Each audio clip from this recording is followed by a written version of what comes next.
The real reason United Airlines is terrified of Delta's new fleet. United Airlines is winning by almost every financial metric that matters in 2026. United is executing at the highest level in its history. Record earnings guidance, premium revenue growth, a fleet modernization program that is reshaping what United looks like from the front of the cabin to the back.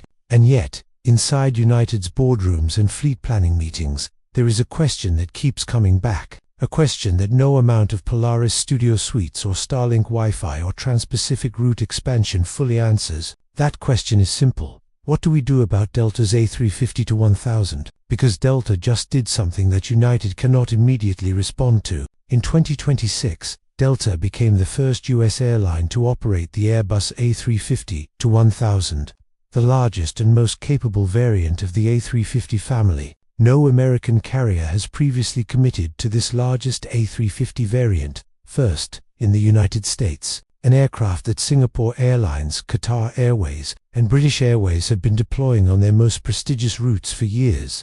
Delta brought it to American aviation before any of its competitors, and United, despite having a tentative A350 order on its books for years, does not have a single A350 in its fleet. United holds orders for 45 A350-2900s, but has deferred deliveries until 2030. Until then, its long-haul fleet will remain centered on the 767, 777, and 787 families. Let that contrast sink in. Delta has a 350-1000s, entering service in 2026. United's A350s won't arrive until 2030 at the earliest. That is a 4-year gap in which Delta will be flying the world's most capable widebody on its most important routes, building passenger loyalty, generating premium revenue, and establishing a product standard that United cannot match with any aircraft currently in its fleet. For years in aviation is an eternity. It is the difference between setting the premium cabin standard in your market and chasing it. To understand why United is so exposed by Delta's A350-1000 move,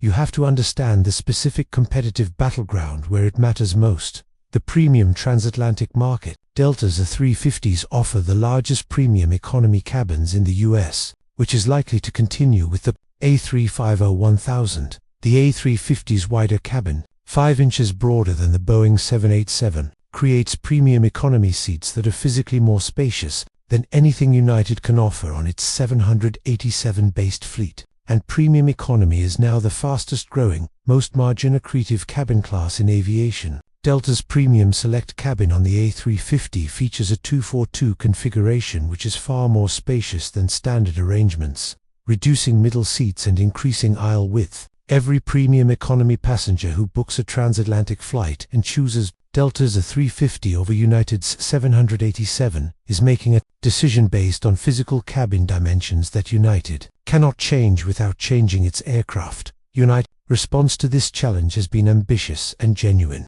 The Polaris Studio with 64 business class suites on the 787-9, the largest screen in US aviation, and a companion dining ottoman, is a world-class product that genuinely competes with Delta, one on the routes where it deploys. United's new 787-9 configuration features 64 Polaris business seats, including 8 Polaris Studio Suites, 35 Premium Plus seats, and 123 economy seats, a total of 222 seats. That prioritizes premium revenue over raw capacity. United is making the right moves. It is building the right product, but it is doing so on a narrower fuselage than Delta, and no seat design, however brilliant, can give passengers 5 extra inches of cabin width that the aircraft simply doesn't have. Neither American Airlines nor United Airlines has committed to the A350-1000. This is the structural gap at the heart of United's competitive challenge. While Delta is building a fleet that includes the world's most capable widebody in its flagship configuration, United is building its future around an aircraft, the 787, that is genuinely excellent, but architecturally constrained in ways that matter for premium cabin design. Boeing's widebody roadmap for United is the 780, but it is not arriving before 2027 at the earliest, and United will not receive its first 777X deliveries for years after that. Meanwhile, Delta's A350-1000s are flying passengers to London and Tokyo. Right now, United clearly leads Delta in total fleet size. With 652 aircraft on order versus Delta's 286, United's scale advantage is real and significant. It gives United the flexibility to serve more routes, more frequencies, and more markets than Delta currently can. But scale and quality are different competitive dimensions. United can fly more routes. Delta can fly its routes with a better aircraft on the segments where the aircraft matters most, and on the premium transatlantic and trans-Pacific routes that generate the highest yields per seat per mile, the routes where the most valuable passengers make the most consequential airline loyalty decisions. Delta's A350-1000 gives it an advantage that United's order book cannot close until the end of the decade. United Airlines is quietly closing the gap with Delta, building a stronger financial position and creating key strategic alliances. But Delta's premium position is under threat only from United's rise, not from any structural weakness in Delta's own strategy. This is the most important nuance in the entire Delta versus United story. United is not winning because Delta is failing. United is gaining because United is genuinely executing at a higher level than it has in years. The race is real, the competition is genuine, and the outcome is not predetermined. But here is what United's leadership knows better than anyone. The A350-1000 is not just an aircraft, it is a signal. When Delta chose to become the first US airline to operate the A350-1000, when it committed to 79 total A350 South across its fleet, it was telling the aviation world something specific about where it sees the future of premium long-haul travel. It was betting that the physical architecture of the aircraft matters to the passengers who matter most, that wider cabins generate more premium revenue than narrower ones, that fleet consistency across an Airbus-dominant international operation creates cost savings that compound into profit margins that competitors cannot easily replicate. And it was making that bet before United could respond, before American could catch up, and before any other US carrier had the courage or the conviction to follow. That is why United is paying close attention to what Delta's new fleet is building. Not because Delta is invincible, not because United cannot compete, but because Delta just moved the